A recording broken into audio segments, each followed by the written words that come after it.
Upendra Kushwaha NDA की बैठक में जाएंगे या नहीं जाएंगे, इस बात को लेकर के लगातार संशय बना हुआ था। लेकिन आपको बता दें कि मीटिंग के एक दिन पहले ही उपेंद्र कुशवाहा मीडिया के सामने आए और जो बयान उन्होंने दिया, उस बयान में सब कुछ लगभग साफ था।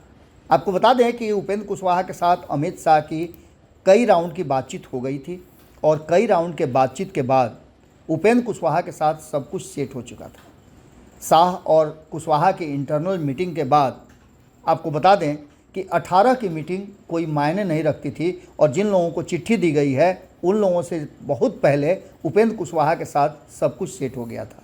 बात सिर्फ 2024 की ही नहीं थी, उपेंद्र कुशवाहा के साथ 2025 के लिए भी सब कुछ सेट हो चुका है और कौन कौन सी सीट पर लड़ेंगे चुनाव, ये भी फाइनल हो गया है। हालांकि उपेंद्र कुशवाहा इन बातों का खुलासा नहीं कर रहे हैं, लेकिन हमारी जानकारी के अनुसार खास करके राष्ट्रीय लोक जनता दल के जितने भी सदस्य हैं उन लोगों के लिए और जितने भी उम्मीदवार बनने वाले जितने पदाधिकारी हैं उन लोगों के लिए उपेंद्र कुशवाहा ने एक नया सोच का तरीका और आगे बढ़ने का तरीका दिया है। आपको बता दें कि उपेंद्र कुशवाहा लगातार बिहार के हर जिले में, हर क्षेत्र में घूम घूम करके अपनी पार्टी और संगठन के साथ साथ आने वाले 2024 और 25 की तैयारियों के लिए आम जनता से मुलाकात कर रहे हैं। इस बीच आपको बता दें कि हमने आपको खबरों में बताया था कि भारतीय जनता पार्टी को पता है कि नीतीश कुमार अगर नहीं हैं एनडीए में तो उनका विकल्प कौन होगा और नीतीश कुमार की कमियां कौन पूरा कर सकता है। हमने कल ही आपको खबरों में बताया था कि अगर आप ये सोच रहे हैं कि उपेंद्र कुशवाहा एनडीए में शामिल नहीं हैं तो आपकी ये भूल हो सकती है या आप जल्दबाजी कर रहे हैं। नीतीश कुमार के बिना अगर एनडीए की कल्पना की जाएगी बिहार में तो उसमें उपेंद्र कुशवाहा का होना ज़रूरी है। हमने आपको कई चुनावों के हवाला दिए थे और अब जबकि उपेंद्र कुशवाहा ने खुद इन बातों को स्वीकार किया है, 18 तारीख की मीटिंग में जाने को लेकर के भी उन्होंने बहुत सारी बातें की है और साथ ही क्या कुछ हुआ है इंटरनल मीटिंग में, उन सारी बातों को आप समझ सकते हैं जिस तरह से उपेंद्र कुशवाहा ने अपनी बातों को रखा है और मीडिया के कई सवालों का जवाब एक मज़े हुए राजनीतिज्ञ की तरह उन्होंने जिस तरह से घुमा करके दिया है, ये बातें कहीं ना कहीं इशारा कर रही हैं कि खेल 2024 ही नहीं 25 में भी बड़ा होने वाला है। सुनिए क्या कह रहे हैं उपेंद्र कुशवाहा। देखिए, अब अलग बात है, अब तो चुनाव की तैयारी के हिसाब से सभी दल के लोग सोच रहे हैं, तो अपनी अपनी किलेबंदी की कोशिश है, तो उसमें विपक्ष के लोग कर रहे हैं।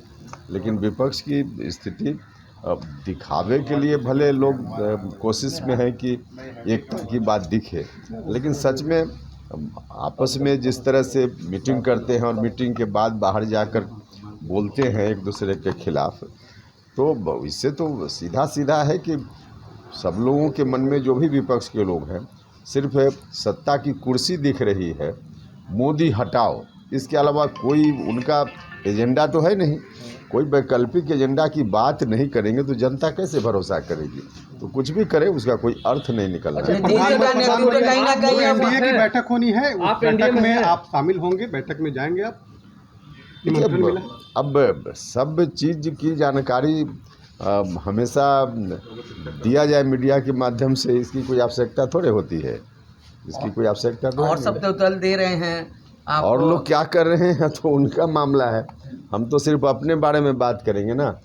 तो सब बात मीडिया से शेयर की अमित शाह से मुलाकात जरूरत तो है नहीं। अमित शाह से मुलाकात हुई थी, उसके बाद शामिल हो रहे हैं, में ही जाएंगे तो तय है नहीं, अब शामिल हो रहे हैं कि नहीं हो रहे, यही तो हमने कहा कि अब आपके हर सवाल का जवाब या फिर हम क्या करने वाले हैं नहीं करने वाले हैं इसका खुलासा हमेशा समय से पहले किया जाए, इसकी कोई आवश्यकता तो है नहीं। अच्छा सर, एक सवाल है, देश में दो विचारधारा है, एक है मोदी लाओ, एक है मोदी हटाओ। आप मोदी हटाओ के पक्ष में तो नहीं दिख रहे हैं भैया।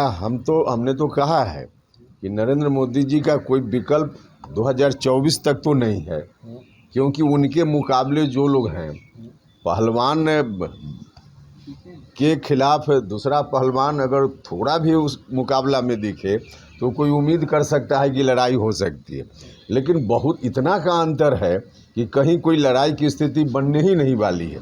तो ऐसी परिस्थिति में चैलेंज जब नहीं है मोदी जी के समक्ष, तो यह बात तो हम बार बार बोल रहे हैं। ये आपको लगता है कि बताइए राहुल गांधी और नीतीश कुमार किसी में वो दम नहीं है जो नरेंद्र मोदी में है? हाँ भाई बिल्कुल, अभी तो हमने कहा कि कोई एजेंडा ही नहीं है इन लोगों के पास। कोई व्यक्ति का सवाल तो सेकेंडरी है, पहले तो एजेंडा की बात है। मोदी जी का जो एजेंडा है उसकी कोई आलोचना करे या प्रशंसा करे है विषय, लेकिन इन लोगों के पास तो कोई एजेंडा ही नहीं न है। जनता के सामने जब तक वैकल्पिक एजेंडा, ठोस एजेंडा लेकर कोई विपक्ष बात न करे तो फिर कहाँ से उस पर जनता का ध्यान ही नहीं जाएगा और चुनाव में कोई इशू ही नहीं बनता। नरेंद्र मोदी की टक्कर में कोई दूर दूर तक नहीं दिख रहा है। बिल्कुल, हमने कहा ना कि 2024 में कोई चुनौती नहीं है। बीजेपी के नेता की जिस तरह से लाठीचार्ज में मौत हो गई, लगातार सरकार जो है लगातार करेगी, जांच हो रही है, लेकिन बीजेपी के लोग कह रहे हैं कि न्यायिक जांच हो, दूध का दूध पानी का पानी हो जाए। क्या आपको लगता है कि देखिए, निश्चित रूप से अगर प्रभावित पक्ष को भरोसा नहीं है किसी जांच एजेंसी के ऊपर तो उस पर ध्यान जरूर दिया जाना चाहिए। देखिए, न्याय सिर्फ हो ही नहीं, न्याय होता हुआ भी दिखे, यह भी आवश्यक होता है, क्योंकि लोगों का भरोसा होगा तभी तो न्याय की व्यवस्था ठीक से चल पाएगी।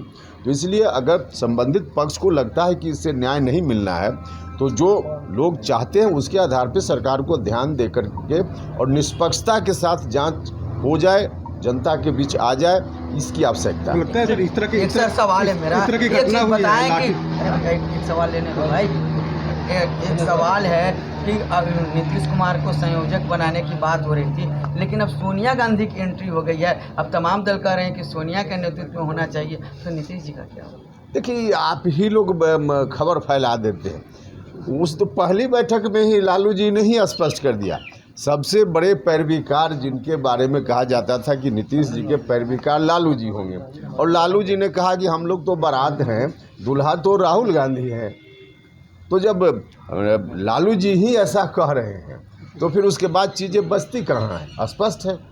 कल एनडीए की बैठक में शामिल हुए।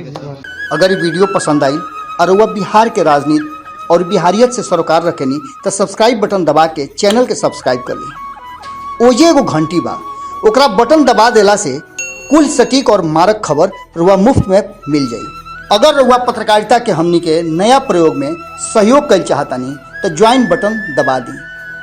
पेटीएम नंबर नोट कर ली 9386816700। धन्यवाद।